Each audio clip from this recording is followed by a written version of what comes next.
Saturday Night Theatre. It all began with a phone call.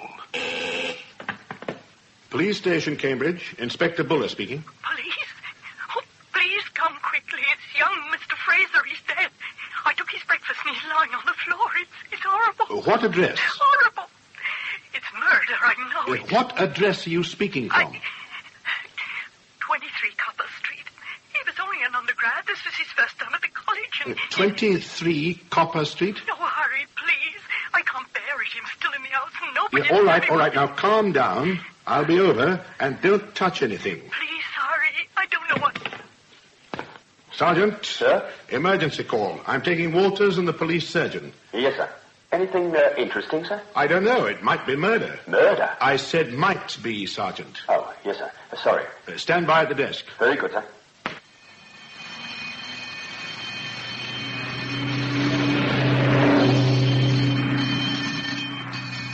We present Brewster Mason and Marius Goring in Darkness at Pemberley.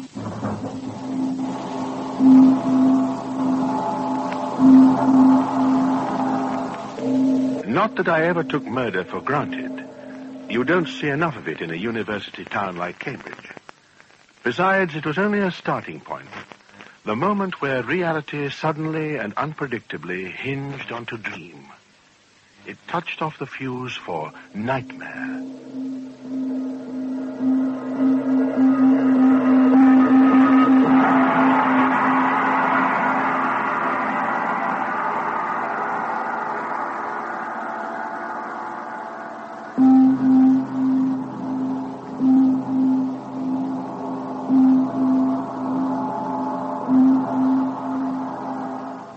By the side of what happened afterwards, definitely a mere case of murder.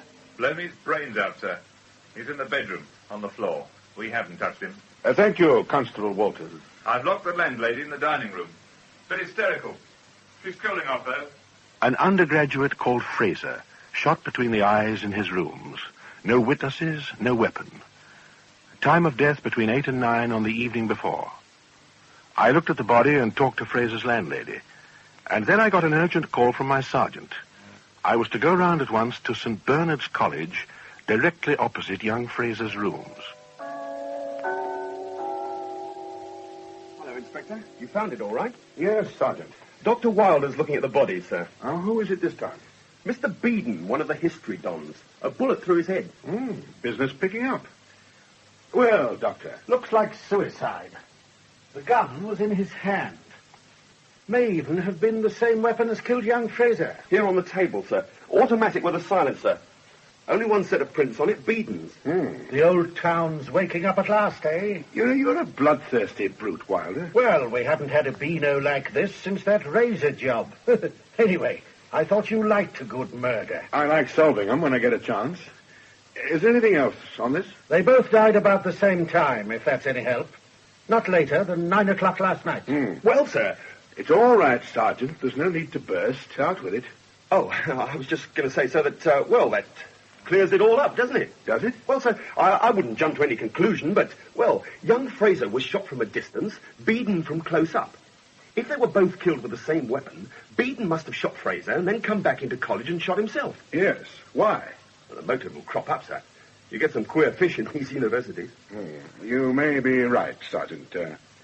Look, put up a notice in the porter's lodge. Anyone who came to Beeden's rooms in college last night after 7 o'clock, I want to see them. Very good, sir. See you for lunch, Wilder? Yep. Usual place. I'm going to see the master of the college now. Perhaps he'll oblige with a motive. Right you are. No, Inspector. I'm afraid I can't. Not the ghost of a motive. Beeden was a thoroughly good don, a little reserved, perhaps, but he'd no enemies as far as I know. This young man, Fraser, wasn't a pupil of his. I doubt if he knew him. Well, that makes it more difficult. Incidentally, I called on Beeden myself last night here in college. His lights were on, but the door was locked, and I got no reply. What time was that? I should say about 8:20. I just finished dinner in hall. Did you notice anything unusual? Hear anything? I heard nothing, except there was a sort of swishing noise, I fancy. Now, I may have been mistaken. Can you be more definite? What sort of... It was a mechanical sort of noise. Like a carpet sweeper? No, it was soft and regular. There were no bumps. It may have come from somewhere else, because... Was it a gramophone running down? Yes. The needle on a gramophone disc, after it had finished the music. There's a gramophone in Beeden's room. Well, thank you, sir. That will help us a great deal. Thank you, Inspector. So, someone was alive in Beeden's rooms after 8 o'clock. Someone must have put that gramophone on at about 14 minutes past 8. Someone... Who? Who? Mauleverer. Mauleverer? Yes, Inspector. I'm a fellow of St. Bernard's. I lecture in chemistry. I saw your notice at the Porter's Lodge. Yes? I'd arranged to go to the theatre on that tragic evening with Beeden and an undergraduate called Weems. There was a light in Beeden's room in college when we called for him, and Weems went up to see if he was ready. He got no answer. That must have been just after 8 o'clock. Uh-huh. I went up myself, thumped on the door with my umbrella, and shouted Beeden's name. There was no answer. I stooped down, tried to pull the door open by inserting the tips of my fingers into the keyhole, but it was locked. And then? A gramophone began to play inside the room. A gramophone? I thought it rather rude of him. If we could hear the gramophone, presumably he could hear us. Anyhow, he didn't come to the door, so we went off by ourselves. That's all I can tell you, Inspector. So what? Beeden shoots young Fraser for reasons unknown at 5 to 8. He goes back to his own rooms in college and shoots himself at 8:15. The conclusive evidence being that the bullets were fired from the same gun which is found in Beeden's hand with only his fingerprints on it. Obvious. An open and shut case. In the bag? Oh, hello, Doc. Yes, Scotland Yard take the obvious view. Case closed. Good shot. That wretched bitch of mine's had pups again. Like one? Oh, thanks. I've just been sold one. Ha ha. Good old Scotland Yard. Think they're right? Why not? Oh, I don't know. We have had our moments of triumph. Not this time. You know, there's too much confounded evidence.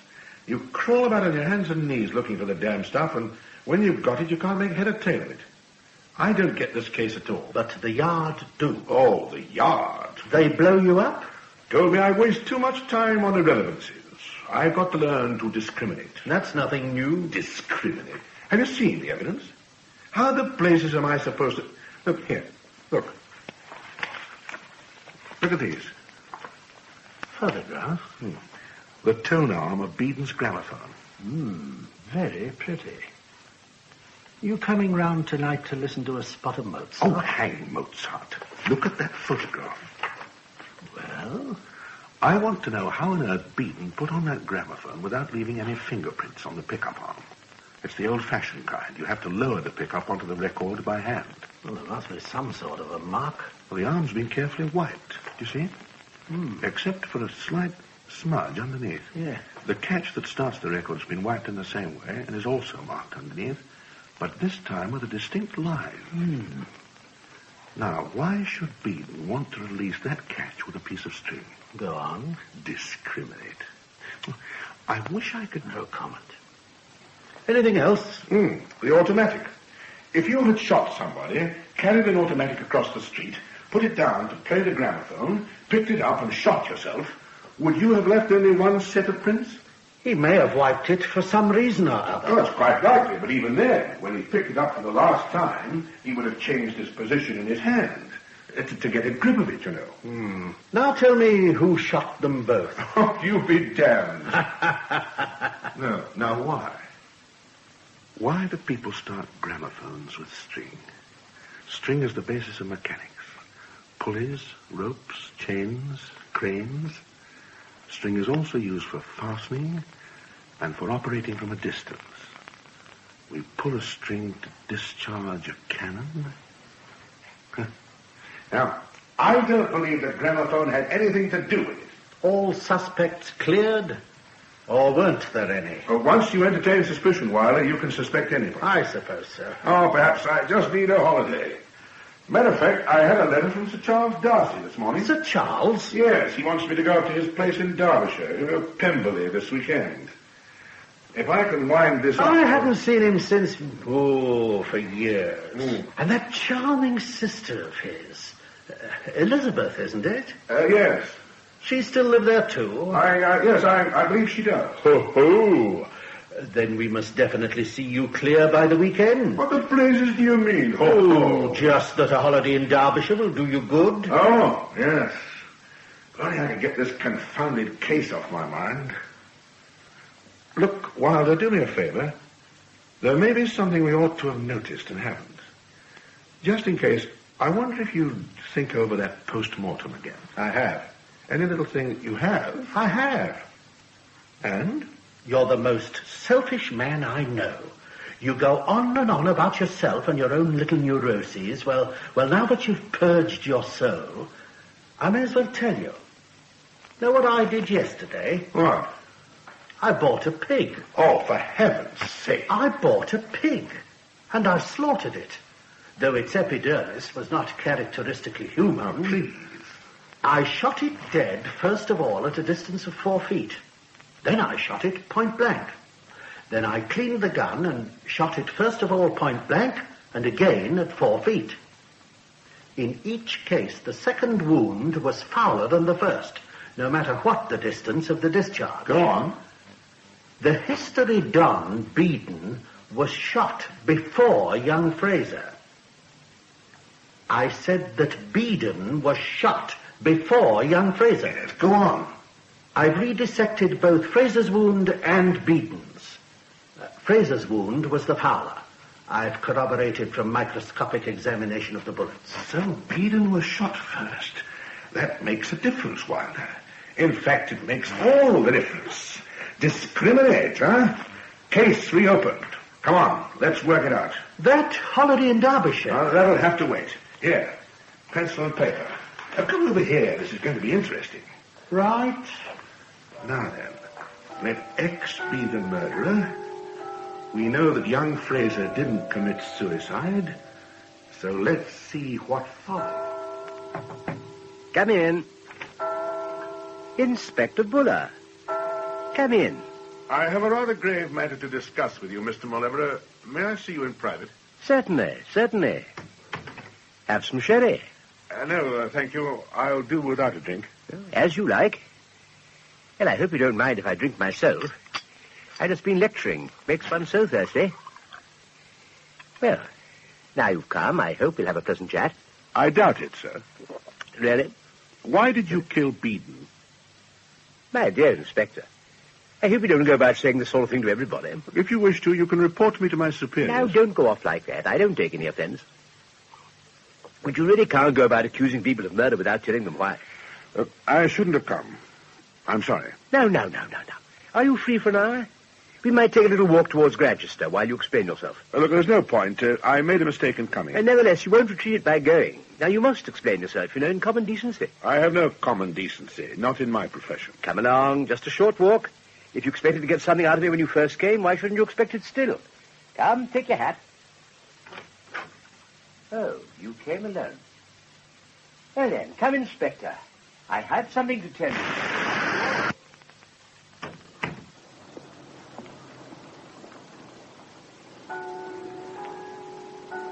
Lovely day, don't you think? Cambridge always looks its best this time of year. Or perhaps you don't think so. Good afternoon. Good afternoon. Turn down here. We'll avoid the crowds. I am sorry to have had to drag you out. Walls have ears, you know, and we scientific criminals get a little pernickety. You were unwise to drink that sherry. Not at all. You may be sure I'm not putting myself in any difficulties. I understand. Now I'm going home. Don't be a fool. Good afternoon, Good afternoon, Good afternoon. Good afternoon. Pupils. What was I saying? Yes, I gather from your behavior that you haven't the evidence to convict, since you haven't even warned me. Your call was just an effort to startle an advantage. Well, go on with it. After all, there may be something to be gained, if only in studying my mentality as revealed by conversation. Besides, I enjoy pulling your leg. I don't enjoy having it pulled. Goodbye. Inspector, I insist on talking to you. I shall tell you exactly how everything was done.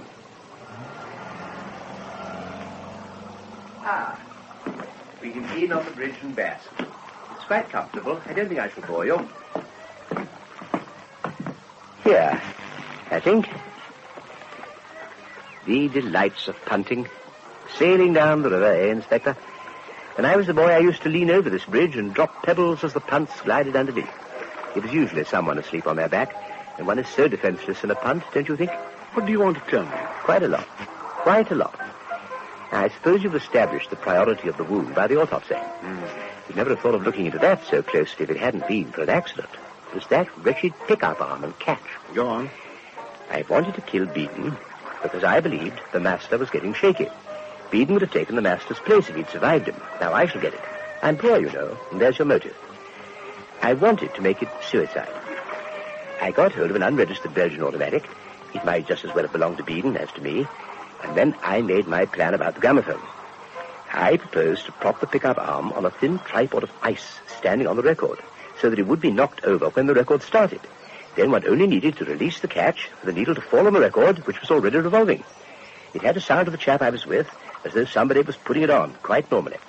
Now, I was to release the catch by means of a loop of string through the keyhole of the door. When the catch was released, you merely let go of one end of the string and pulled the whole length out. Only Beeden's finger marks would be left on both catch and pickup arm, so you see I certainly did not intend to give them that suspicious wiping, without which you would have remained permanently in the dark, wouldn't you? Wouldn't you, Inspector? I suppose I would, yes. You see, it wasn't a stupid crime. I took enormous pains over it. The ice bridge, for instance. I made it myself in the university laboratories, so that it would melt in exactly 20 minutes. But as you say, Inspector, the best-laid schemes, etc. What went wrong? I went into Beeden's room and shot him according to plan. He was more surprised and vexed than anything else and couldn't believe his senses while he had them. Then I turned to the gramophone. Perhaps rather morbidly, I had myself given Beeden the record which I proposed to play for his funeral march, chiefly to encourage him to play the gramophone and leave some nice fresh fingerprints. I found the record was all already. This made me look at the pickup arm through my magnifying glass. I was doing the thing scientifically, you must admit, and I was horrified to find my own fingerprints. That wretch Beeden actually hadn't touched the machine since I gave him the record and played it to him myself 2 days before. So I just had to wipe the catch and the pickup arm. You recognized your own fingerprints? Of course. I know most people know what color their own eyes are, but if you're familiar with their fingers, I think that's an omission. You rectified it in good time, Mr. Molevero. Naturally. Mind you, I still don't think you'd have noticed it at all if it hadn't been for the other miscarriage of plan. Other? Both miscarriages, I claim, were unforeseeable. Hello, sir. Oh, sorry to butt in. Hello, my dear chap. Are you on your way to rehearsal? Yes. Will you be coming along tonight, sir? I'll be looking in later on. Glorious evening, isn't it? Grand, sir. See you later, then. Bye. Awfully keen chap there. Not much good at his work, but we're putting on Much Ado About Nothing next week. I can get you a ticket if you wish. You were saying the other miscarriage of plan? Oh, yes. Well, I'd wiped the automatic and put it in Beeden's hand, and I was just fixing my piece of string round the gramophone catch so that both ends came through the keyhole, when I happened to glance out across Copper Street. That unfortunate undergraduate was standing at the window of his rooms opposite, staring at me open-mouthed. He'd seen everything. And I went straight out. I had to chance it. Walked into his rooms. He was waiting for me with an expression of horror and expectation. I shot him dead. Just bad luck? Rotten luck, yes. And nothing against him, of course. Oh, of course. Then I went to find friend Weems. When we were outside Beeden's door together, I pulled the loop of string under the pretense of trying to open the door. The catch was released, ice prop upset, needle dropped onto disc. It's dark on that landing. Weems had no idea what I was doing. He never even saw the string. Well, that's all. If you've finished, I'll be going. Oh, just one more thing, Inspector. You should have devoted more time to the porter who was on duty that night. The porter? Mr. Rudd, I believe. He saw me coming out of young Fraser's digs. He was coming out of the Crown Arms at the time. But he didn't say anything to me about I know. He didn't tell you he'd seen me for 2 reasons. First, because it implied that he must have left the lodge while on duty. And second, because he had not actually connected me with the crimes. Why should he? He was a stupid man. Fortunately, for his would have been the one tangible piece of evidence you could have offered against me at a trial. Without his evidence, even on the full reconstruction which I've offered you, you will realize that, of course, no jury will convict. Now, the evidence is negative only. Now? Yes, now. But don't let me keep you from going to see the porter. What have you done to him? That, run along and see. I can promise you... Oh, don't hurry. Don't hurry. Shall I send you that ticket? We found the porter in the river with his throat cut. And, of course, No clues. One can't help admiring him in a way. Admire him? 3 poor blighters turning into worms just because that little whippersnapper... Oh, I suppose I ought to feel sorry for him. Sour grapes, old boy. Well, anyway, you can take that holiday in Derbyshire now. Yes. It's Pemberley for you. You might at least be grateful to him for arranging that. Oh, yes. Cheer up. I'm going home to sulk. I'm out of pocket on this, that confounded pig. Have to eat it now, I suppose. Remember me, Sir Charles? Yes, of course. Oh, and Elizabeth. And forget all about this. Try and get a real holiday. Bye-bye, old man. Enjoy yourself at Pemberley.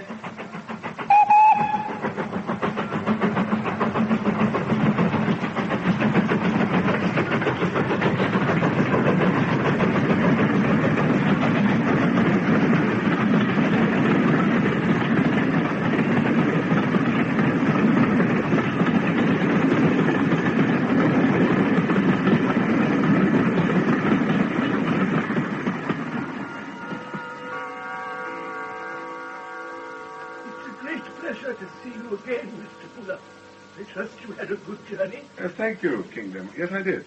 It's always a pleasure to come up to Pemberley. Sir Charles will be down directly, Miss Elizabeth. Thank you, Kingdom. I'll see to the tea. Yes, miss. You know, Kingdom must be the oldest butler in the world. He is, and he's always right. It is good to see you. Tea? Oh, yes, thank you. We don't get many visitors at all nowadays out in the wilds. And, of course, Charles doesn't encourage them. You're privileged. Thank you. How is Charles? Well, I don't know. He's been so odd. Ever since that terrible accident, you know. What, hasn't he got over it yet? No. It's my fault, I suppose. I am only his sister, but I ought to be able to... No, you're not to blame in the least, Miss Darcy. Give him time. He'll recover. Will he? They'd only been married for 4 months, you know, and he was driving awfully fast. It wasn't his fault. He won't see it. All he knows is that Irene was killed. And he blames himself. Yes. And it's dull here at Pemberley, you know. He lives like a hermit. Did I ever tell you, when he first came back from the hospital, he tried to kill himself? No. Not suicide, not really. Riding point to point all day long, charging his fences. But he killed his favourite grey mare instead, broke her neck. Poor Charles. Anyway, let's not talk about it. It's so nice to get in touch with the great big world outside. We've been following this case of yours, you know, in the papers. Oh, that... Oh, I'm sorry, I shouldn't talk shop. But we're such great fans of yours. No. Oh, yes. And Charles insists that... Oh, Charles, we've just been pulling you to pieces. Hardly necessary. Hello, man. Good to see you. Hello, Charles. Glad to be back. What the hell's all this we've been reading in the papers? Charles. Oh, he doesn't mind. Do you, old man? Or am I lacking in tact? No, not at all. No, I get enough of that in my job. You have got a job, then, according to the papers. No, it's quite true. I haven't. I resigned before I came away. But let's have another log on, Charles. This room gets so drafty. All right. The baronial hall. Then change the subject. What do you mean by resigning? Oh, Charles, don't you think... I don't mind talking about it, Miss Darcy. It's over and done with. I resigned because I had no alternative. But surely it isn't your fault if you can't catch a murderer. No. Besides, you can't be expected to find out who did it straight away. Well, the trouble is that I have found out who did it. And I can't prove it. Well, they can't keep you out for that, surely. No, I've not exactly been kicked out. Well, why did you resign? General disgust. What at? At my profession. I'm afraid I've been a fool. What's wrong with your profession? Oh, nothing. It's a good profession. In fact, it's a magnificent profession. But I've been a fool. Well, then. I suppose what really made me do it was disgust with myself. You must tell us about it. Well, you see, if I'd acted promptly, I might have saved this last victim. But why can't you catch the chap? You say you know who he is. Yes, oh yes, he's still there in Cambridge. But we can't prove anything against him. What happened? The 3 men were killed by a fellow of St. Bernard's, a man called Molevera. He says he did it for gain, but that's nonsense. He did it because he's a born murderer, just for its own sake. The history on Beedon did stand in his way, of course, and the idea must have occurred to him that he could get rid of him by murder, so he set to work to plan it out with the enthusiasm of a maniac chess player. I'm afraid he pulled it off. But that's appalling. Do you mean to say that in this country, in this century, a man can be known to be a murderer and not be punished? I'm afraid so. Tell us more about this blighter. More leverer, or whatever it is. Yes, more leverer. What did you like to know? More about him, himself. I don't know. He's a small man, rather petty and neat. I dare say he feels inferior about his personal appearance, and that contributed to his motives to sort of reassert himself physically. I should think he bullies his pupils. It doesn't sound very much fun. No, not very nice. But what worries me is that he might do it again. He'll get a craving for the excitement, the mental stimulus. And if he does, he'll keep on with it. Now, that's why I'm afraid of him. It's that tiny light of insanity, of incomprehensible chaos behind the eyes. He sounds evil. Yes, evil. Come on, old man. Polish off that scar, and I want to show you my new rifle range. Oh, look at the time. I'm going to see Cook about dinner. And you don't have to be polite. If my brother bores you, say so. Oh, go away. Coming, old boy? Yes. Yes, I'd love to. See you later. Hope you have lots of fun at the range. Good shot. Not bad. Now, let's see what you can do. Right. How do you think Liz is looking? Oh, yeah, very well. She's lonely here, you know. Not much fun for her, playing the good companion to me. I know. Why? And I can't talk her into going away. No? Isn't it about time you married, huh? Oh, I beg your pardon? You're in love with her, aren't you? Oh, no, really, Charles. Well, aren't you?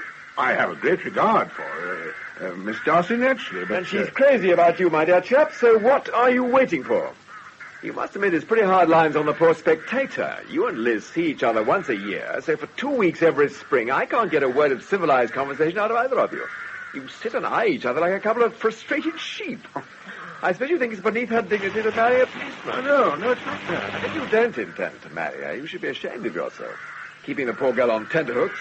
And don't tell me you come up here specially to see me. Oh, look, Charles, even if I thought that Miss Darcy wanted to marry me... And she does. Well, look, even if I thought that she perhaps... Oh, what is that stuff? Bullseye! Good show, man. You two still here? Especially for you, Mr. Buller. You are in favour, my dear. We can't get this stuff out of breakfast. What time is dinner? 8. Don't be long. The guest has got to be in bed early. See what you've let yourself in for, eh, man? The life healthy.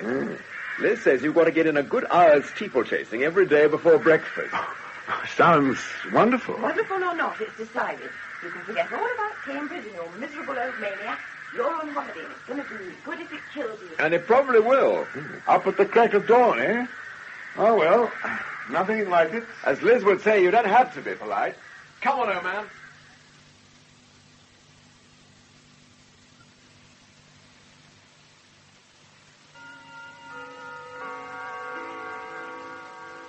Good morning, sir. Good morning, Miss Elizabeth. Good morning, Kingdom. Hello, Kingdom. I trust you enjoyed your ride, sir. I'm really rather fond of horses, Kingdom, but I don't think they like me very much. Oh, do they not, sir? Nonsense, you're a new man already. What's for breakfast? Ah, kidneys. The coffee on the sideboard, Miss Elizabeth. Thank you, Kingdom. Come on, my dear, eat. Coffee? I'll pour, you devour. Oh, this is happiness. In spite of the horses, in spite of everything. Pemberley in the spring, coffee and kidneys. And Kingdom. And Kingdom. Where's Charles? Charles? Oh, yes. Charles. Where's he got to? I wanted to speak to you about Charles. Yes? What about him? It's just... Yes? My dear, I believe he's gone to murder that Don of yours. He's gone to? It's not surprising, really. After you went to bed last night, he came to talk to me in my room. Now Kingdom tells me he's gone off. Do you mean he told you he was going to kill Mauleverer? Oh, no, he didn't say anything about it. He said he was bored with life, that he had nothing to live for, no friends, that there were too many crooks going scot-free nowadays. So now he's going to see that justice is done. Well, he must be mad. Well, I suppose it is a question of justice in a way. But I don't see how... Anyway, he's sick of life here. He says he wants to do something. Well, there are other things, besides murder. Yes. Though I don't really see Charles murdering anybody. Still, I'm frightened. He hasn't been out of the grounds for ages. Anyway, perhaps he'll come to his senses in time and change his mind. I wish I'd known. I'd have changed it for him. Your coffee's getting cold. Huh? Oh, yes. Or perhaps he won't find Malevola at all. Well, if he does, I only hope he breaks it gently. You insolent young puppy. Get out. Not yet, Mr. Malevola. You see, I believe him. Do you now? How very trusting. You've made me break this wine glass.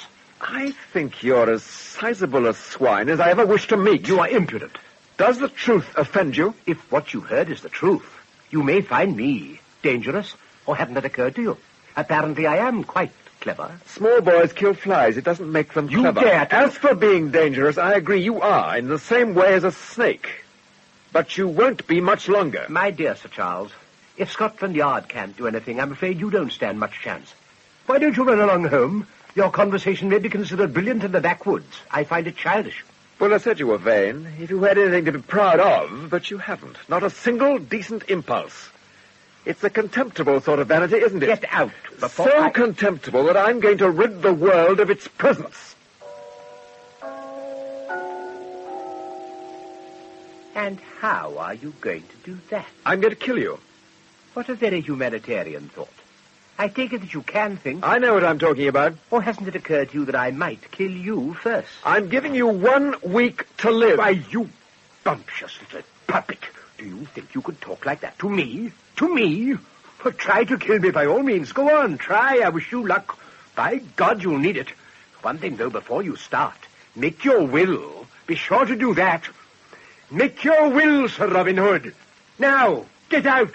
Go on, get out. Get out. So I got out. Gladly, I suppose.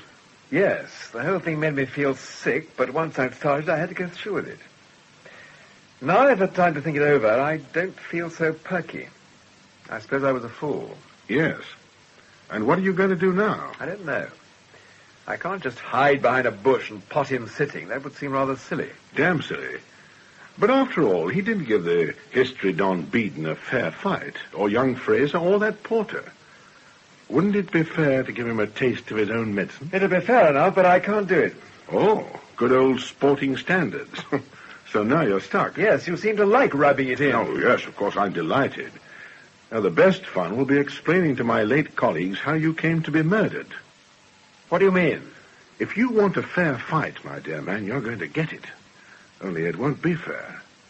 Great heavens, man, do you think you can go and talk that sort of stuff to a homicidal maniac and get away with it? Well, that bit about making my will, you mean? Oh, he didn't mean that. I was rude to him. Oh, my dear Charles, you know, you're the most trusting man I know. How you managed to get through life without doing something you... Oh, I'm sorry. I didn't mean it that way. Yes, you did, and you're quite right. Malevola said the same thing. But damn it, I must be able to trust my own judgment sometime. Not this time, Charles. Listen, Malevola is a killer. He's committed 3 murders with complete success and has no reason to believe that he'll be caught if he commits another. He enjoys his success, and he would be delighted to increase it. If you think he'll try to kill me, I'm very glad to hear it, but I don't believe he'll come here to Pemberley to do it. No, full term ends tomorrow, and he'll sneak off to hide himself somewhere on the continent. May you long continue to think so. Amen. Come on, it's late. Let's sleep on it. Oh, you're all having breakfast. No, please don't get up. Oh, you look as though you've had a rough night, Charles. Thanks. I say, this has rather upset the apple cart, this blasted rain. Now we shall have to play billiards all morning. Well, it's rather a relief to me. I don't mean to be rude, but I had nightmares about that horse.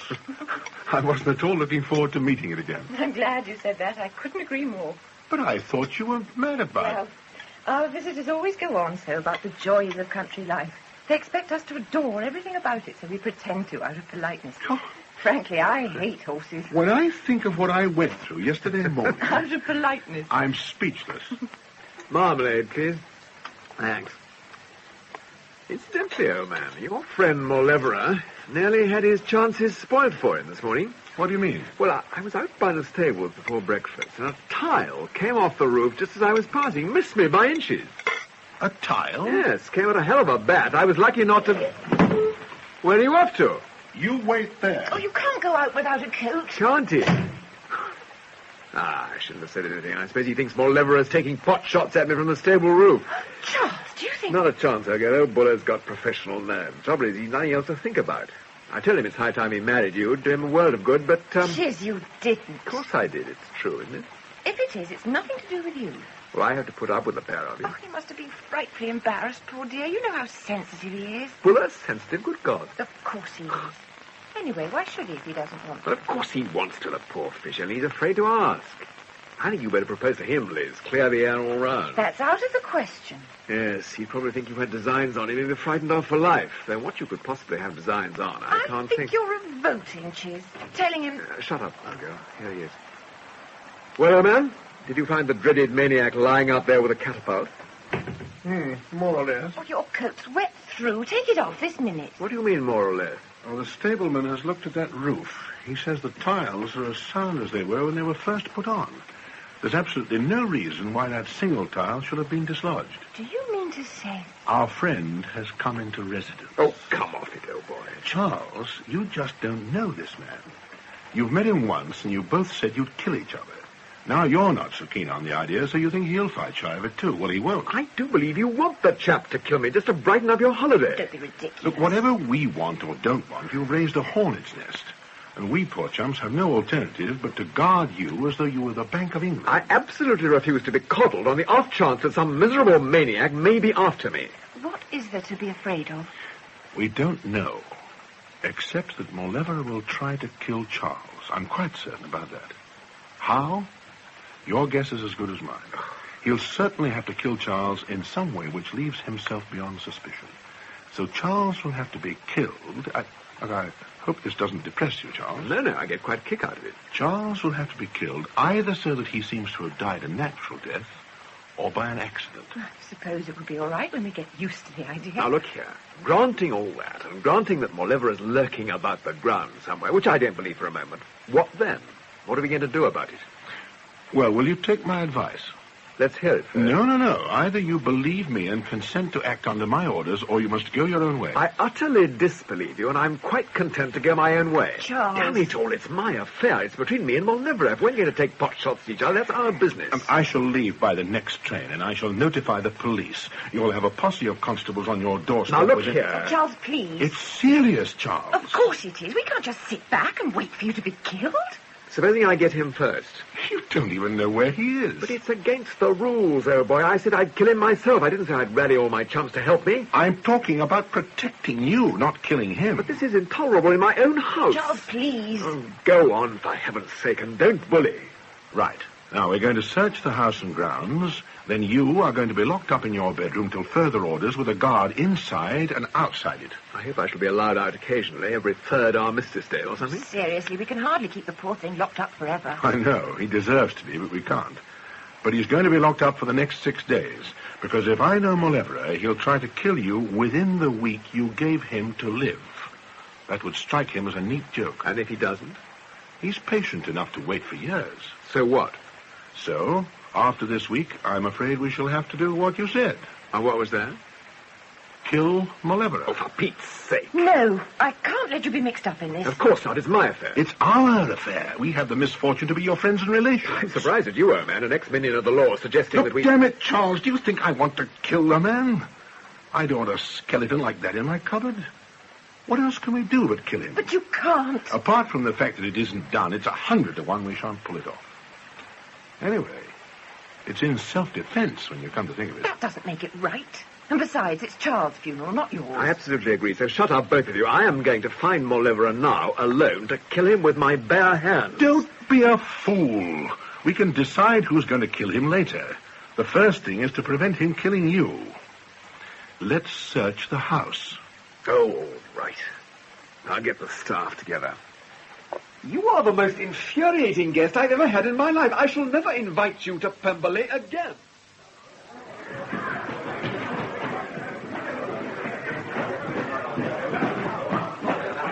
Right, now lock that door. Stay guard on the landing. Kingdom, make sure that window. Catch me if you can. Search diligently. Every room, every attic, every cupboard. Fasten the windows, lock the doors, plug the keyholes. Wait. Haven't you forgotten something?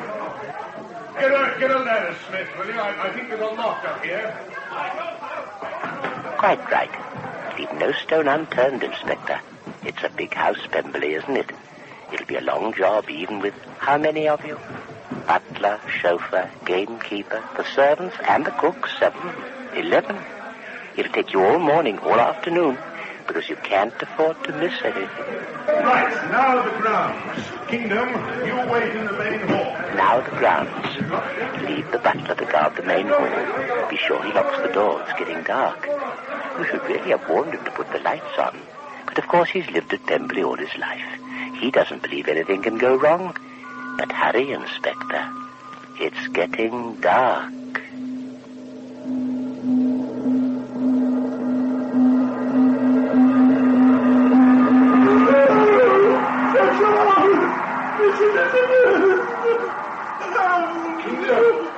Kingdom. What's the matter, man?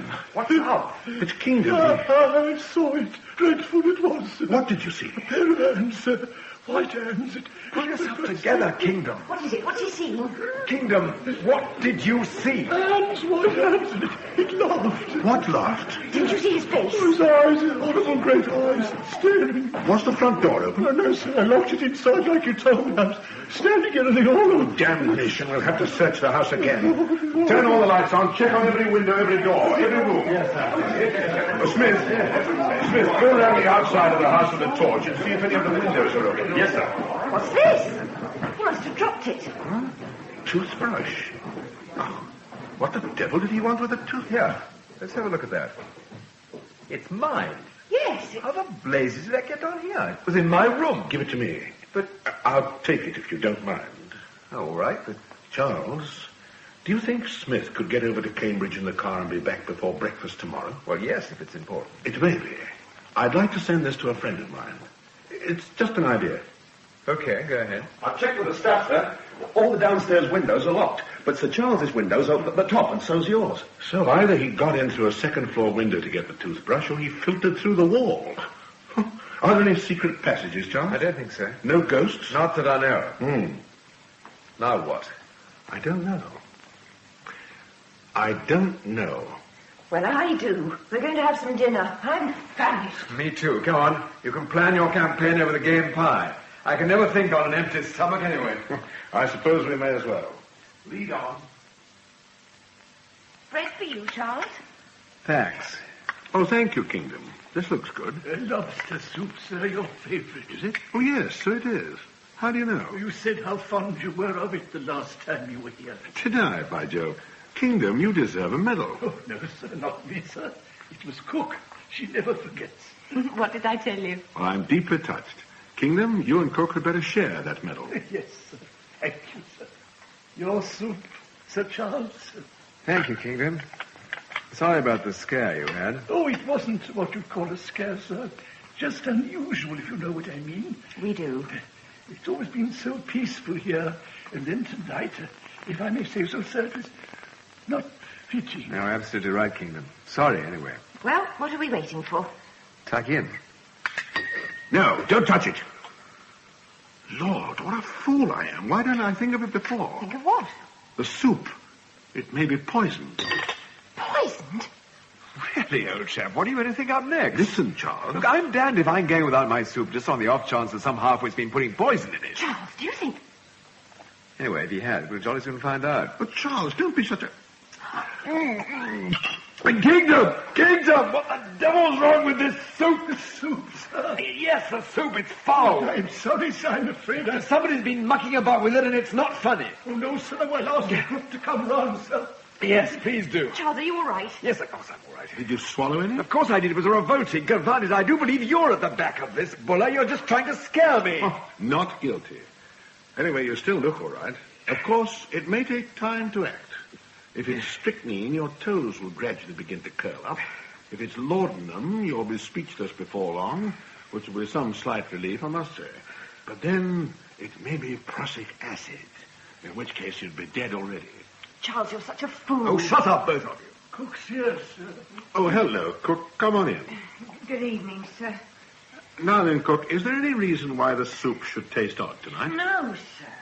I never heard of such a thing. I made it from the very best fresh lobster, as I always do. And nobody could have tampered with it? I've been in the kitchen all the time, so no, I don't see how anyone could.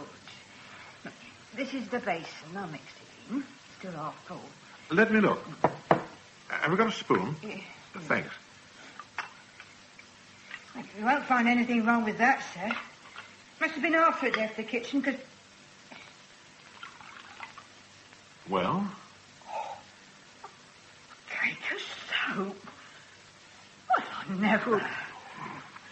Someone's got a warped sense of humour. All right, cook. Thank you very much. I wouldn't do a thing like that, sir. My age. Why, It's all right, cook. We know who did it. Now go back to the kitchen and don't worry. No, miss. Oh, I'll never...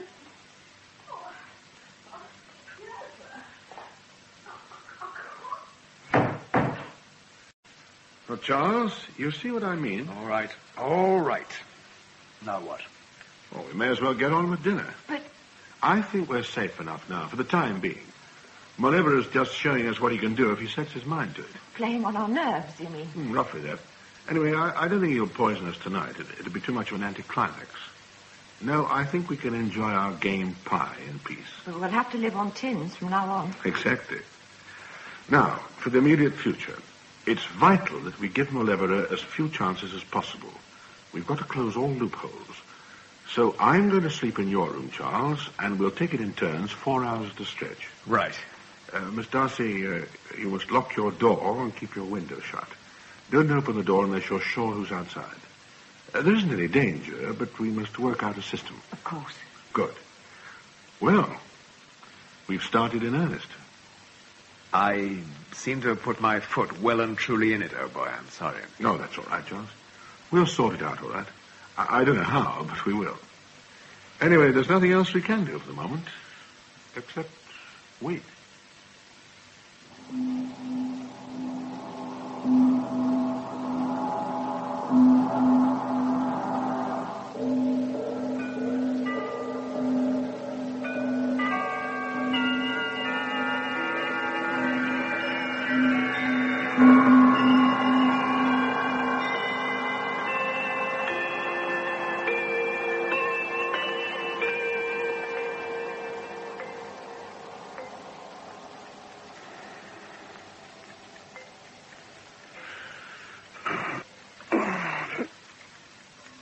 Damn those clocks.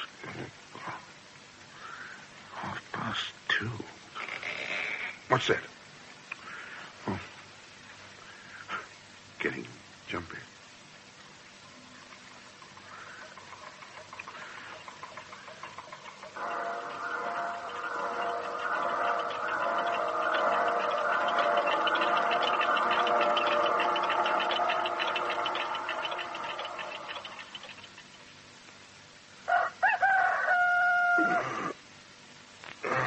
All's well.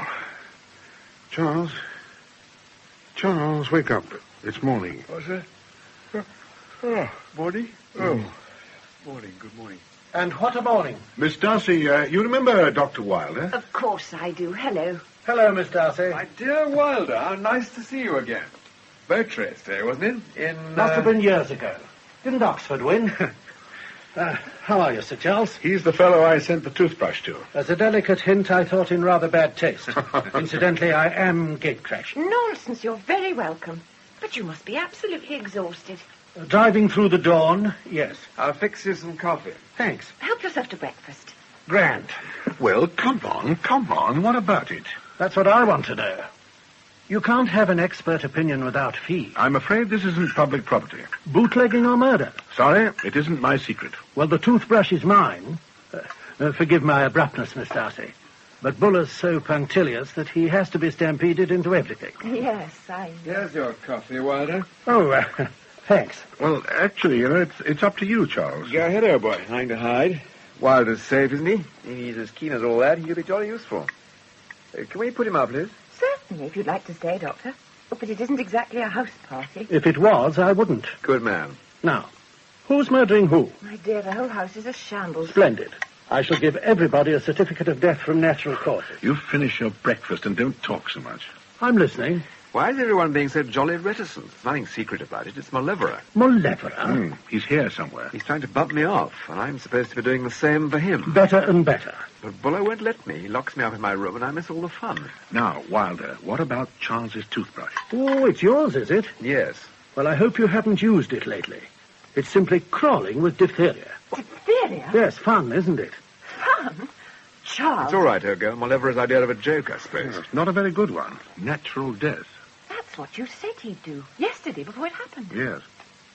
You don't suppose he heard you? Because if he did... If he'd already treated the toothbrush and then heard us, he certainly have changed his mind. Pride. So I couldn't say, I told you so. But it's preposterous. How can he have heard? How can he get into any room he likes? Well, if you mean... No, I haven't told you. You haven't told us what? I suppose I should have mentioned it sooner. Mentioned what? Well, I locked my door and bolted my window last night, as you told me. I looked in the cupboards, under the bed, and up the chimney. I was absolutely terrified, but I did. Then I went to bed. When I woke up, someone had drawn a face on my dressing table mirror with my own lipstick. Were your door and window still fastened when you woke up? No. The door was open, but the key was still under my pillow. Miss Darcy, this isn't very nice for you. No. Liz, you've got to go away at once. No. Just for a week. You could stay in the village. If you turn me out, I shall walk round the grounds in my nightgown. Miss Darcy, it would be much better if... No. Why don't you all plump for police protection? I wish we could. But even if we could get it on a flimsy story like this, it would only work for a few days. In any case, if we have police protection, we can't polish off Malevolent. And that's the only real way of protecting Charles. Murder? Yes, I've no compunction about it. It's a case of self-preservation. I see. And how do you propose to get Malevolent? Well, to put it crudely, the bait is here in Charles. And if we can make it a trap, we must do. We can only sit over the bait and hope for the best. I don't object to being a bait, not in the least. But I'm going to find it boring being shut up in a room away from all the fun. Also, it's bad for the nerves, you know. Nerves? In a couple of days, nobody will be able to hear any strange noise without screaming. What's that? It's only some soot from the chimney. You'll have to keep your chimney swept, Miss Darcy, if we are going to keep sane. My dear, actually, they've just been swept. I did my spring cleaning early. Slightly hysterical, I think, that laughter. Well, the day dragged itself out, but nothing happened. Charles grew more and more bored, Wilder more and more facetious, and Miss Darcy, well, I suppose we ought to have insisted that she went to stay in the village. But at last the spring twilight came down in rain, and the darkness gathered about the eaves and crept up the great staircase. The clocks steadied themselves for their lonely concerts of the night. The house congealed again into silence.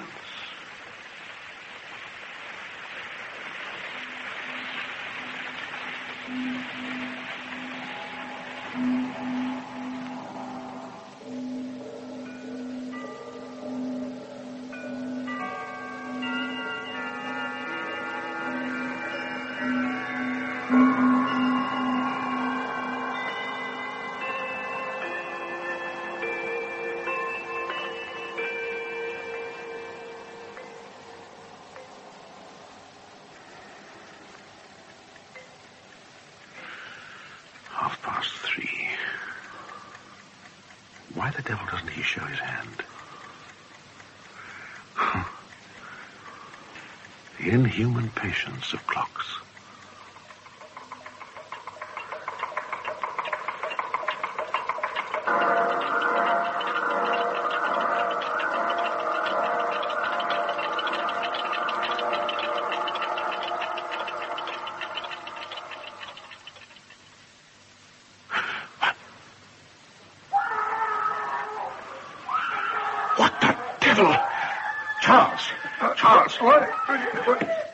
What is it? What's up?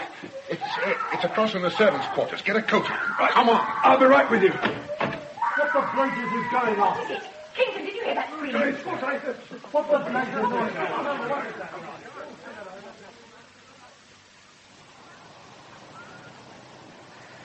Oh, it's cold out here. I'm freezing. Yes, I'm sorry, Miss Darcy, but I've had to ask you and Dr. Wilder to come outside here because, you're quite right about being overheard, Wilder. Mm-hmm. One can't be sure of saying a word in that house with secrecy. But what... Our friend has just entered Cook's room with the door and the window bolted and deposited a skull on the bed rail. Cook is of a nervous temperament. But how on earth? In the same way as he got into your room last night. Yes, but... Down the chimney. The chimney? It stands to reason, doesn't it? Cook's room was locked and bolted, but Malevola got in. Of course. They are pretty big, those chimneys. Big? Why, the whole house was designed so that you could roast an ox in your bedroom. The chimneys. Well, now we can... No, we haven't enough men to go after him. There must be at least 60 fireplaces. And yet this is the time to attack. If only we can think how. Yes. My great-aunt in Montreal had the same sort of trouble. Only with her, it was owls. In the chimney? What did she do about it? Nothing. She rather liked them. Sorry. There is one way, Look, are you going to be funny? It isn't funny. I have a friend near Manchester who's an experimental chemist. He's a good fellow. He trusts me. Of course, we couldn't use a real poison gas. Gas? Yes. But we don't want to wipe out the whole of Derbyshire owing to a change of wind. Gas. That's it. We'd have to use laughing gas or tear gas, something lighter than air. Can you count on this fellow? I'll ring him first thing. Good. Then that's settled. We'll smoke Malevola out. Meanwhile, it's vitally important that he shouldn't smell a rat. We won't mention chimneys indoors, and we must be careful not to lower our voices if we want to say something important. We just mustn't say it. We should get the gas the day after tomorrow. Anyway, we've got to do it by daylight so that if he bolts, we can pot him. You aren't really going to kill him. Yes, we are. Honestly, Miss Darcy, you and Charles don't know this man. I do. And believe me, if we don't knock him off first, Charles is as good as dead. Well, if you say so. It's our only hope. I wouldn't believe anybody else. Oh, yes, quite. Well, we'll put a cordon round the house. I hope to God he puts up a fight. No. You've got to catch him alive. You can't kill him. But, Miss Darcy... I'd rather you murdered him for revenge or hatred or just for fun than that you should be compelled to kill him at a distance out of fear that he will kill you. I know what you mean. So do I, but I think it's madness. Look, we'll get the gas anyway. But there's one other thing we can try first. He's been living in the chimneys for 2 days. He may have brought some concentrated form of food with him, but he can't have brought enough water to keep him going. Agreed? Sounds reasonable. Well, it's 100 to 1 that he comes through the fireplace into one bedroom or another every night and goes through into the bathroom for a drink. I suggest that we should lay for him tonight, rather, and then... And when we catch him, what do we do? Knock him on the head, I suppose, and turn him out into the road. And what then? Don't ask me. Go off in a yacht till he dies of old age. Oh, it's a wretched situation, but I think Miss Darcy's right. Thank you. We haven't enough people to watch all the bathrooms. No, we shall have to trust to luck. You, Wilder, and Smith in the kitchen. That's likely because there's food there, too. Mm-hmm. Then I'll look around. He can't move about indefinitely without traces of soot. I ought to be able to pick up some signs which taps he favors. Now, we can cover 3. You, Wilder, and Smith one. Yes. 2 of the servants another. And the gamekeeper, what's his name? Roberts. Roberts and myself a third. Okay. And if he chooses the kitchen, he's going to have a headache. Roll on tonight.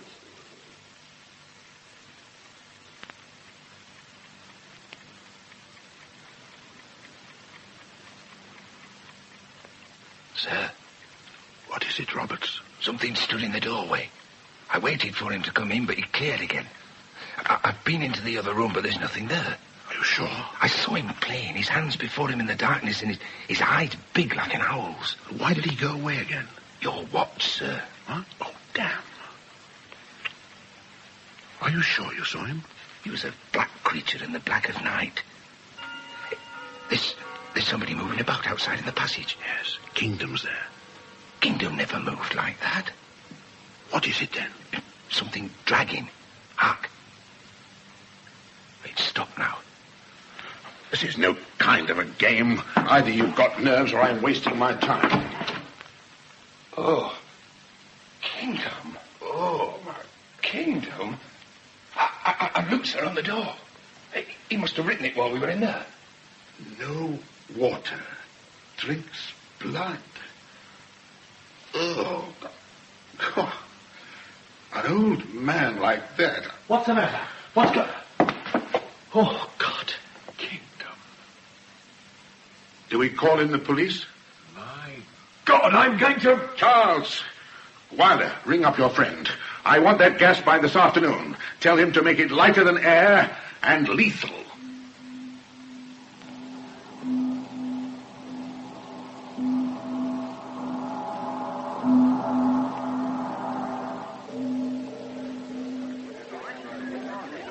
Get the rest of the starboard trip. Inspector Buller will be along in a moment. Right, Mr. Charles. I suppose it was sudden. Kingdom, I mean.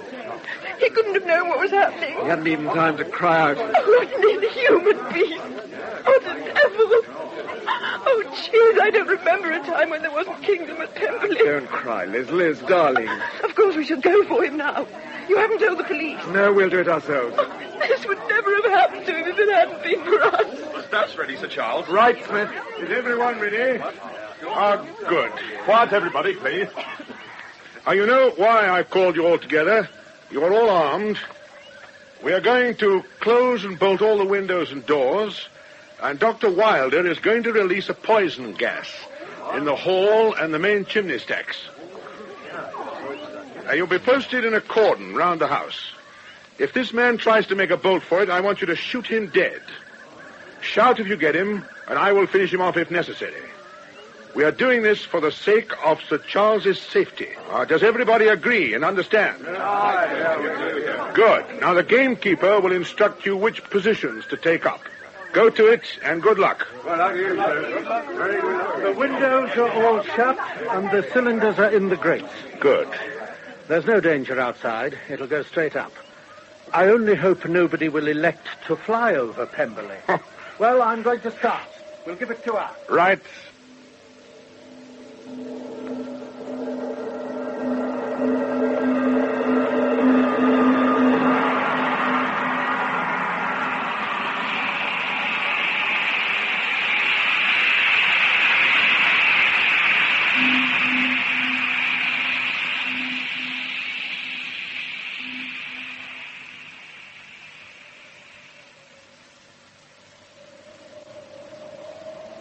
That's that. If the rats are at home, they're dead. I'd have liked to see a boat. Me too. What do we do now? I'll go in and open the windows. Light some fires on the ground floor. Get an upward draft. Right. That stuff was definitely lethal. Oh, yes. So, Oliver is dead. Yeah. Still, we'd better keep up the guards for tonight, just in case. If he's dead, he can't hurt us. Ah, but we don't know that he is dead. Well, if he isn't, he must have got away before we started. Yes. And he won't come back today. Probably not. Anyway, it's 10 to 1 he's dead. There can't be any danger tonight, and we do deserve a rest. All right, Charles. We'll risk it. Come on. Wilder's waiting. It's safe to go back.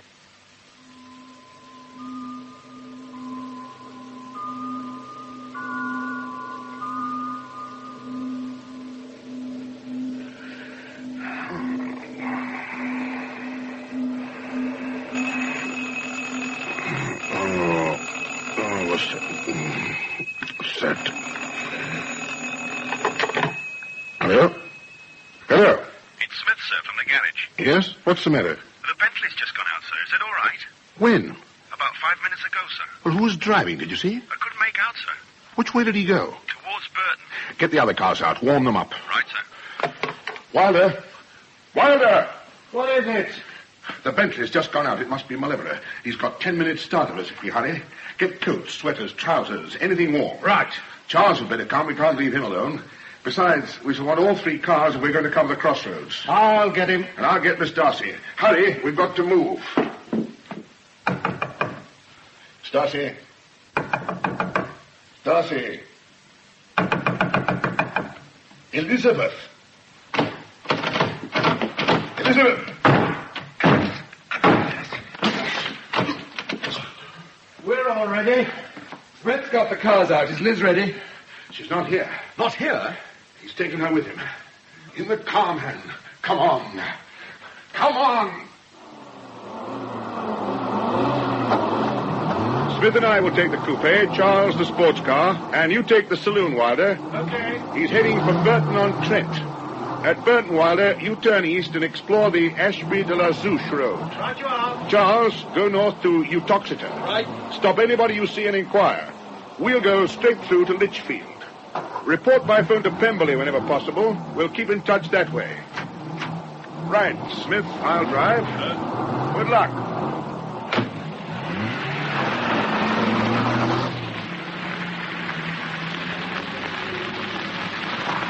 Lichfield, sir. 3:30. We've averaged 40. He's under 3/4 of a mile ahead. Can't see him. On the hill, there, sir. Yes. He must have been going slow for us to caught up like this. He's going at a lick now. Must have seen us. He's turning left for Tamworth. We'll catch him between two fires. Wilder should be striking through Tamworth towards us on this road. There's Wilder's lights coming towards us. Signal with your headlights. We'll trap him between us. Damn this. It's not the Bentley. Chasing the wrong ruddy car.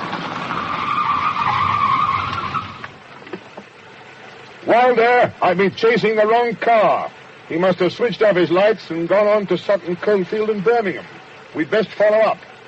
There's a choice of 3 roads after Birmingham. Phone Pemberley. Leave a message for Charles to bear south and explore the Birmingham-Wolverhampton road.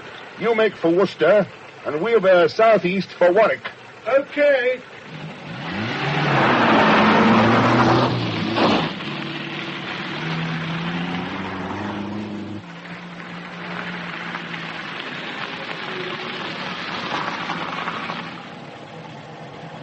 Constable, have you seen a black Bentley saloon go this way? I beg your pardon, sir? A black saloon. Oh, I'm sorry, sir. I thought you said... Never mind. Have you seen it? Well, now, there's not many cars go by at this time of the morning, sir. I'm sure I'd have noticed... Did you see it? Well, sir, I can't say that I saw a black saloon, but... Thanks very much. 5 to 5.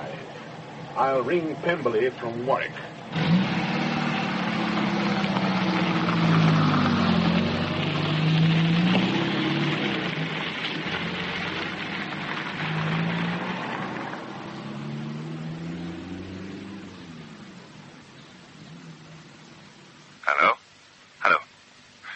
Roberts, the gamekeeper, sir.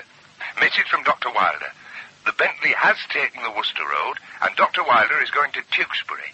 He says you're to come back westwards. Right. If Dr. Wilder phones again, tell him I'm taking the Oxford-Worcester Road.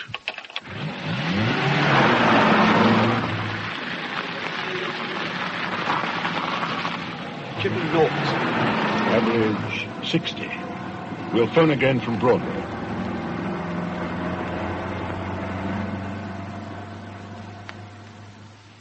Dr. Wilder says the Bentley has been sighted going through Malvern in the direction of Ross-on-Wye. Dr. Wilder is going through Ledbury and wants you, Mr. Buller, to make for Ross through Gloucester. Thank you, Roberts.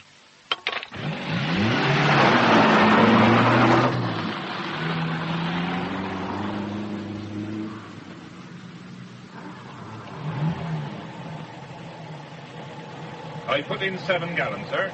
Thank you. You haven't by any chance seen a black Bentley saloon? Filled up here about half an hour ago. Would that be it, sir? Would it? Thanks. Which direction was it going? Monmouth, I think, sir. Thanks.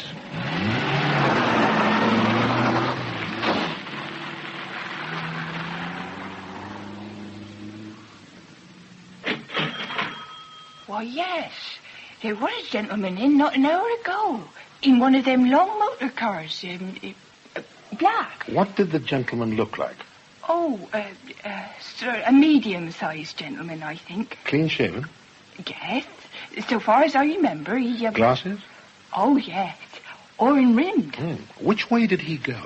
He asked to wait a long town, to be sure. Long town? Where's that? On the lonely road to Hay-on-Wye and Welsh Wales. Your change, sir. Keep it.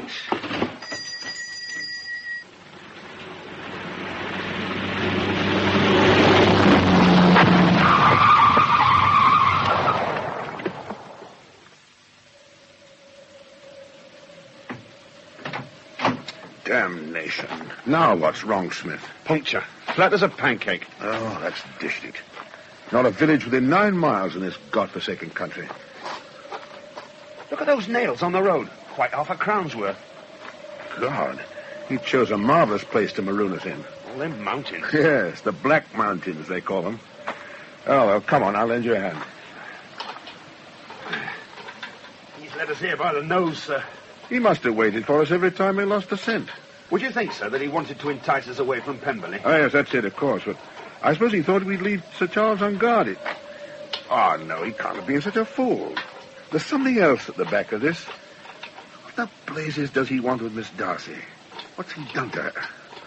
God, if that so-and-so's hurt a fibre of her body, I'll wring his blasted neck till his head comes off. There. Give us a hand with this tire, sir. Right.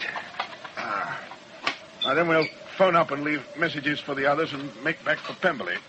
Nothing else we can do. No, sir. Afraid not.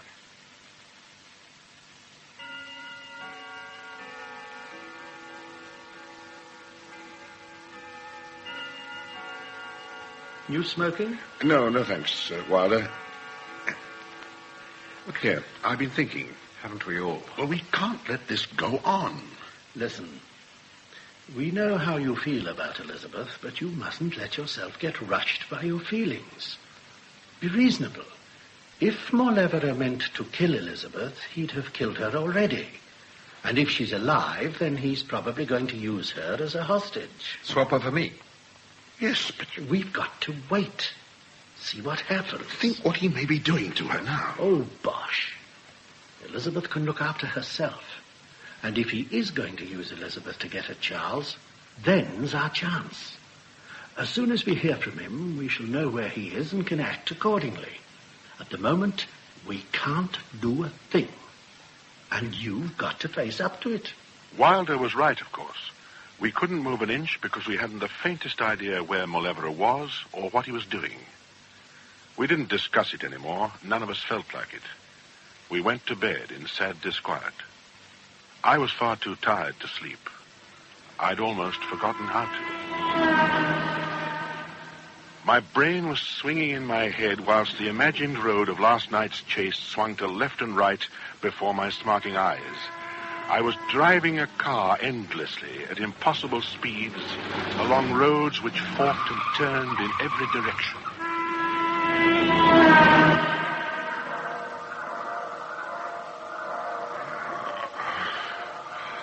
Must do something. Must think of something. Relax. Where's Mauleverer? What's his game? He's got us going round in a circle. Charles. God, what a fool I am. This is the third night he's slept alone. I should have insisted. I wonder if he's had the sense to light a fire. Better put on my jacket, take my gun, and go and see. Good Lord, his door's unlocked. A damn fool. Mauleverer. Inspector, I thought you were asleep. Got your revolver too, have you? Yes, damn you. Try and catch me up this chimney. All right, you devil. But first, where's Charles? Charles? Charles, are you all right? Still breathing. No wounds. Drugged. Harmlessly drugged. And he's up the chimney. I'll go after him. Coming after me, Inspector. Watch your step. It's dark up here. If it's narrow enough, I can work myself up with my back against one side, my feet against the other. Come along. Harry, can you hear me? I can hear you. Damn. I can't find the way. Where the blazes does it go? You've gone the wrong way, dear chap. But never mind. Work your way up, inch by inch, like a bat. Except that you're not very silent. I'm following. God, what's that? There's someone breathing within an arm's length of your ear, Inspector. Hear it? Take out your revolver. Quietly, quietly. Weight in your hand. Simple now to end those breaths forever. Why don't you? End them forever. Fire! Elizabeth, you're alive. Elizabeth, you're alive. Inspector Buller? Inspector Buller, are you conscious? Are you conscious, Inspector Buller? Are you conscious, Inspector Buller? I hit you with your own revolver. Are you in great pain, Inspector? Oh, don't try to move. I've tied your hands quite firmly behind your back. Your ankles, too. And I've got your revolver now. I must apologize for all the suffering. Really, it's against my nature. Swine. Really, Inspector. And I've been so looking forward to this quiet chat. Rather cozy in the dark like this, don't you think? Hearing you talk over my affairs in the various rooms of this fine house, I've longed to correct your theories, and you've probably danced on my strings long enough to wish to know how they were pulled, eh? I couldn't listen. There was a violent pain at the back of my head where he'd hit me with the butt of my own revolver. Besides, he made me feel sick. The vanity of the man, parading his twisted little mind, drunk with his own cleverness.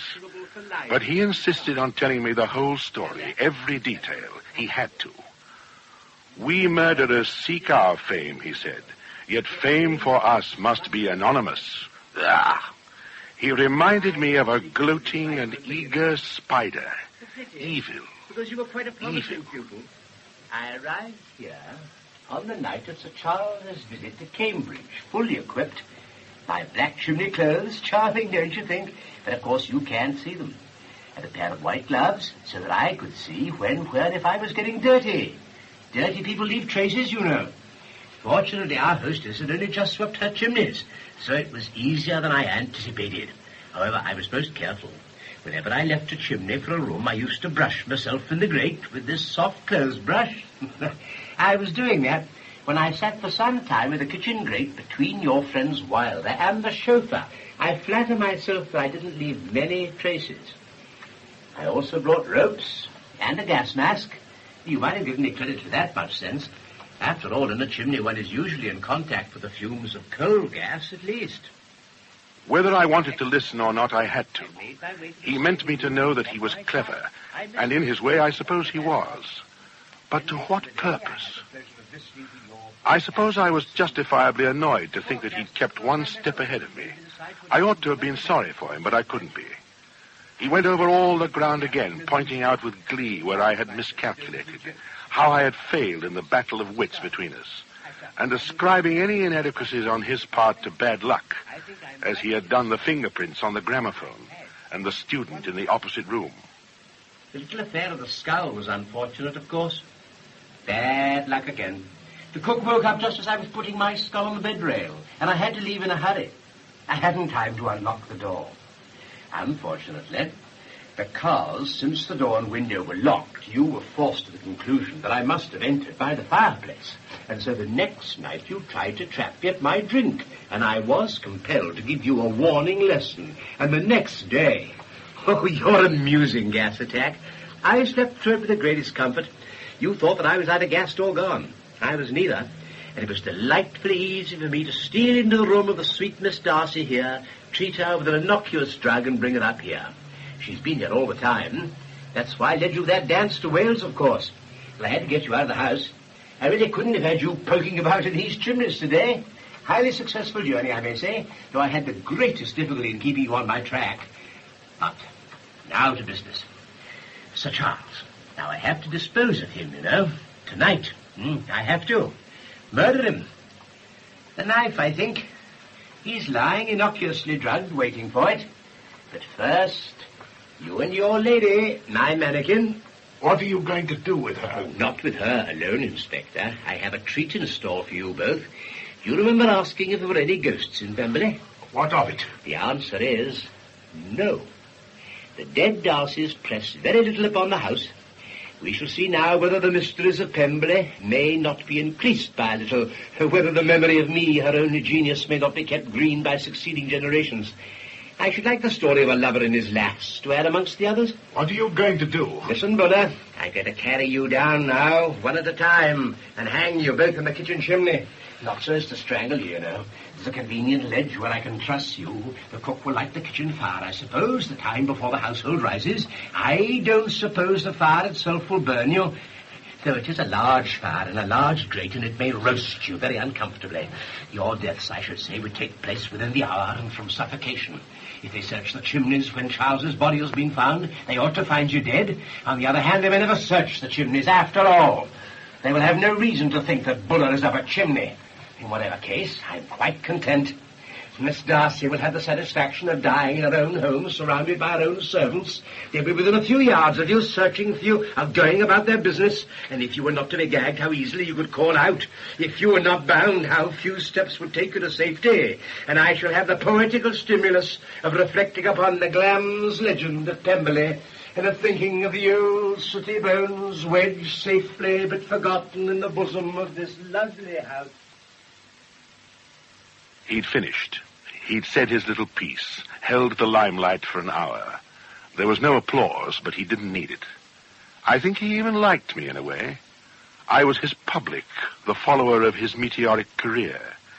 He meant to pour into my brain the full realization of every situation, and then, with the casket full, the safe stocked to the last shelf, to insert his key and lock it. I was to be a treasure house for him. The dead brain, like a gramophone record without the machine to play it, retaining its impressions in an eternal secrecy. I can't think why, but I have a feeling of affection for you, Inspector. I shall save you till the last. He was busying himself for his task, bringing in ropes, working out his communications, spinning his web. To get us to the kitchen chimney meant taking us up the main shaft onto the roof, the kitchen being on the opposite corner of the house. He would have to drag us along the sharp edge of the V-shaped roof and lower us down a fresh stack. He was more like a spider than ever, scuttling to and fro. I waited for him to finish, rubbing my hands behind my back to keep the circulation. That's that. I shall take Miss Darcy to the kitchen first, and then pay my final visit to Sir Charles. Then I can come back to you and tell you all the news, whilst we're on our way. Charles's last moments, you know. How he enjoyed them. My little mausoleum, my house of fame, my finished gramophone record would be stocked up to the last moment in that case. Yes, that is what I shall do. And after that, I shall really have to be going. And now, ladies first, eh? You will excuse me, Inspector?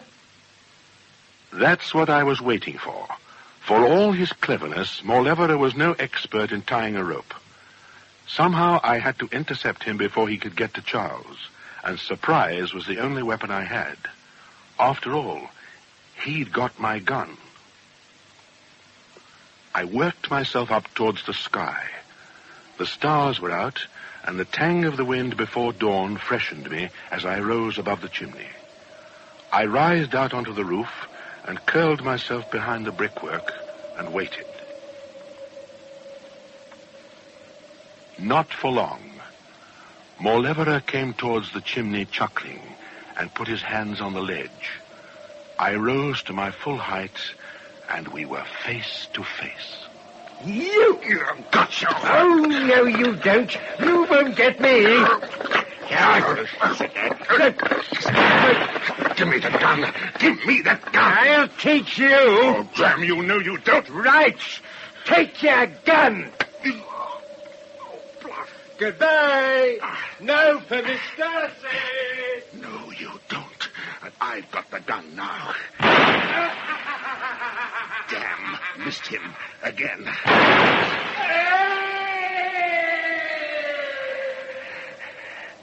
Got him.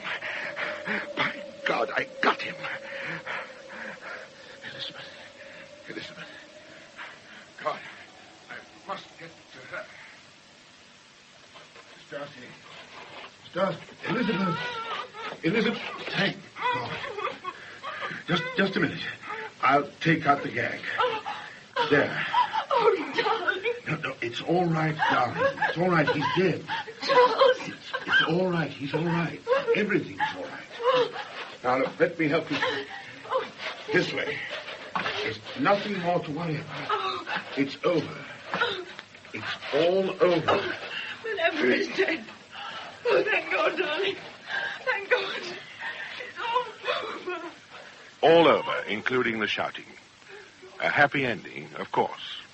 Happy for all of us, as it turned out.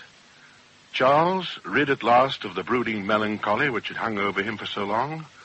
Wilder, once more a general practitioner, smiling sardonically over the coughs and bruises of Cambridge. And Elizabeth and I, well... Take the right fork. Right? You know, I've wanted to know one thing very much. Yes? How on earth did you get yourself undone in that chimney? That was rather a swindle, I'm afraid. Well, left here. Uh-huh. I've always been incurably romantic, you know. I used to read detective stories far too much, and the hero always gets tied up at one time or another. And it occurred to me that all heroes ought to have a little pocket in the jackets of all their suits, in the lining at the back, in which they could conceal penknives. Oh, you mean to say you had that? Yeah, ridiculous, isn't it? The lucky thing was I put on my jacket when I went after Charles. If I'd worn my dressing gown, we'd have been done. I think it all sounds very improbable. Left. Uh-huh. Yes, it does, doesn't it? This does... Elizabeth? Yes? Wouldn't it be marvelous if we could get married? Or something? Well, I'd rather be married. Liz. Wouldn't you? Liz, I... Look out!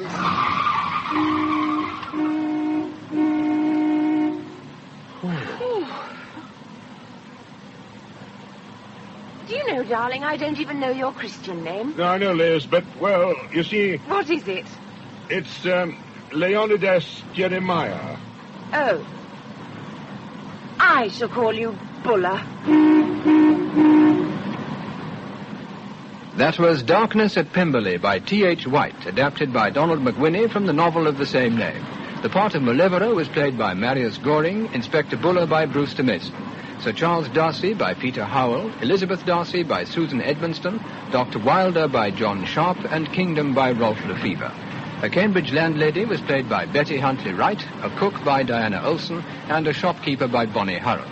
The Sergeant and Smith by David Sinclair, Constable Walters and a garage man by William Slay, the Master of the College and Roberts by Vernon Joyner, a student and another constable by Neville Jason. The play was arranged for stereo and produced by Raymond Rakes.